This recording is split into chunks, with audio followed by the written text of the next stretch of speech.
bóng đó thì bạn ấy chia rút kịpក្នុងឡាន Toyota បាទ Hilux Travel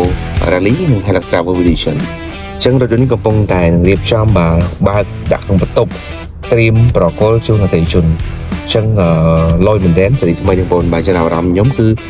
បងអើយចលនាកូដបាទធូរស្រួលមុនឃើញណានេះធូរស្រួលអត់ដូចមុនទេ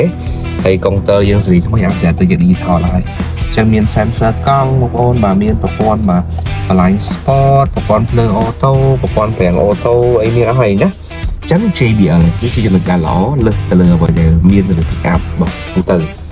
ហើយកាមេរ៉ាក៏យើងមានជាមួយនឹងកាមេរ៉ា360ដែរជូនបងគឺលយមែនតើកញ្ចក់ក្រោយគឺកាត់ពន្លឺចំណាំងផ្លាត់បានច្បាស់ទៅលើប្រព័ន្ធប្រអប់លេខរបស់យើងគឺយើងធ្វើការប្រើជាមួយនឹង style ដូច Lancer អញ្ចឹងលយជាតិកន្លែងនេះគឺយើងមានជាមួយនឹងប្រាំងដែរ electronic និង auto hold បងប្អូនដឹងហើយយើងឈប់ stop អីគឺជួយយើងកុំឲ្យហួយជើងមានន័យថាល្អមែនតើអានោះគឺ rally បាទត្រៀមទៀត travel rally បាទត្រៀមរៀបចំលាងសម្អាត check គុណភាពប្រកាសថា100%អត់បញ្ហាបានប្រកួតស្ទេជនអញ្ចឹងនេះគឺប្រព័ន្ធប៉ង1ប៉ង2នៅជាមួយនឹងកັບកាផងដែរអូខេអញ្ចឹង